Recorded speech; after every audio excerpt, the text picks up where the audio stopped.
Howdy mates, how are we doing? Here's a part 3 video. I literally just finished making my part 2. So now, the next plant that I want to focus upon is something called a coral bean, also known as a Cherokee bean. It goes by a couple of different names.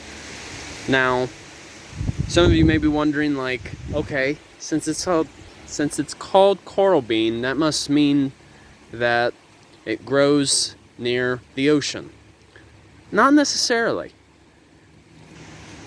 Because the thing is, coral bean has actually been found in other states, such as Georgia, Virginia, North Carolina, away from the ocean. So, with that being said, just because it's called coral bean doesn't necessarily say that they're only found by the ocean. It's like right now, we're not even by the ocean. We're in an estuary. But the coral bean is indeed another Florida native to the state, and their scientific name is Erythrina Herbacea. Now, if you break it down into the genus and the species, Erythrina is derived from Greek, meaning, what was it? Like red, describing the color of red. And then Herbacea basically comes from Latin, meaning grassy. Because I guess it looks more like a grass, according to the scientific name, even though it's technically more of a shrub more than anything.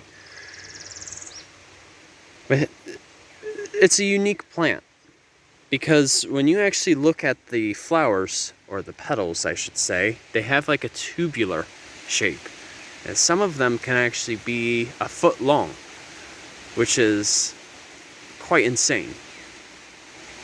But this is a very young one. So with that being said, they're not going to be a foot long. This is probably just only 2 inches, and that's it. But commonly, these are pollinated by hummingbirds and insects.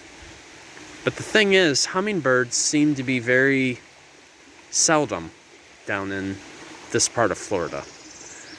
So it does make one wonder, how exactly are these pollinated? And that's why when I say insects, we think of ants, for instance. Because if you look real carefully, you may actually see some ants crawling along. And that's how it's done. They collect that nectar, and they also collect any pollen coming from the plant to then produce new ones. Now, fascinatingly, what they also are is known as legumes. Please correct me if I got the pronunciation wrong. I always slip up. Can't fully remember if I got it right or not.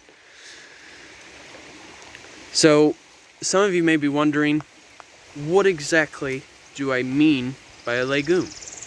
Well, a great example of a legume, especially like where I originally come from, are soybeans. Because legumes are basically a type of plant that produces pods, like seed pods. However, though, here's the thing. With coral bean, you want to avoid eating the actual beans themselves. This is what they look like when they're in their pod. The thing is, it's actually very unsafe to consume these. They're actually highly toxic, and it can cause liver damage or even kidney failure, and of course, in worst cases, even death. So my smart aleck remark is, it's only edible once, but is it really worth it? No, not really. So even though plant is attractive, it can be deadly. I feel like that definitely applies to some people.